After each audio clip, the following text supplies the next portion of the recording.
नाराज मत हो ना, कुछ कड़वी बातें आने वाली हैं।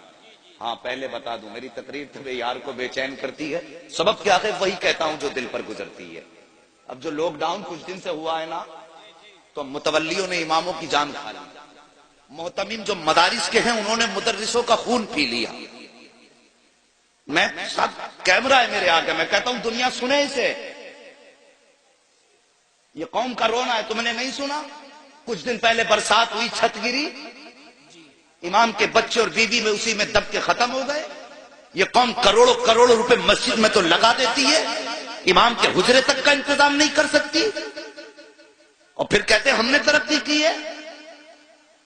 क्या खाक तरक्की की है जो तुम्हें 5 टाइम अल्लाह की बारगाह में लेके जाता है, तुम उसकी छत तक नहीं बना सके? एक मुफ्ती साहब मुझसे कहने लगे, लॉकडाउन में 5 लाख का चंदा करके दिया मदरसे वालों को, 5 लाख का, और मदरसे वालों ने यह कह के कुछ नहीं दिया कि इस टाइम लॉकडाउन है, तुम्हें कुछ नहीं दिया जा सकता। शर्म नहीं आती?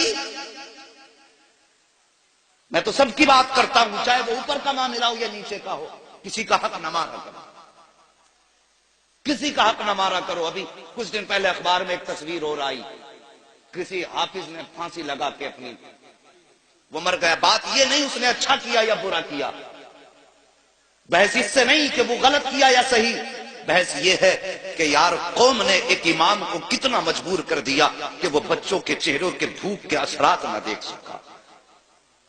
फिर वो कौम कहे हमने तरक्की की है तो झूठ बोलती है। वो कौम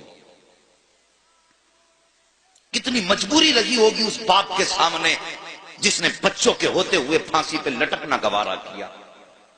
क्या कभी किसी ने उसके दर्द के बारे में सोचा? सोशल मीडिया पे ये फोटो डाला गया तो हमारी कौम के काबिल लोगों ने कहा जी ये गुनाह कर बैठा।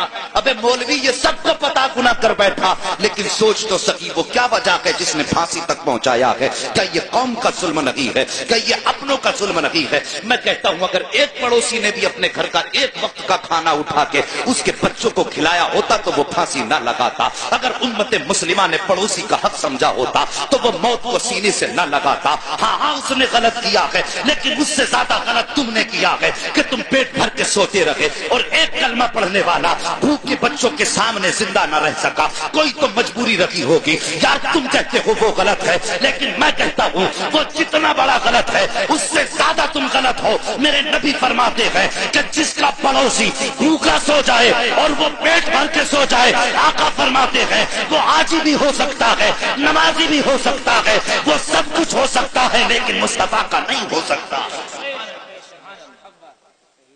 ये कड़वा सच है, इसे सुनिए और समझिए। हमने ऐसे हालात बना दिए, अल्लाह अकबर। और लोगों कदर करो और भूखों का ख्याल रखो। मैं समझता हूं अमीरों से कई गुना ज्यादा हमारे गरीब अच्छे हैं। कम से कम गरीब का पड़ोसी फाके से तो नहीं सोता। यह हमने अक्सर देखा है, जिनको अल्लाह ने दौलतें दी उन्हें चुगलखोरी से फुर्सत नहीं। दिन भर यही कहते हैं वो मेरी दौलत को देख के चल रहा, वो मेरी गाड़ी को देख के चल रहा, मुझे इसे देख के चल रहा। जब पेट भरा होता है तब आदमी चुगली करता है, और जब भूखा होता है तो फिर उसे बच्चों के लिए कमाने की फिक्र होती है। भूख की फिक्र, वो सॉरी चुगली की फिक्र नहीं होती, सिर्फ भूख की फिक्र होती है। जब आदमी पेट भर के खा लेता है ना, फिर दुनिया भर की पंचायतें लेके बैठता है। ये बात मेरी याद रखना साहिब।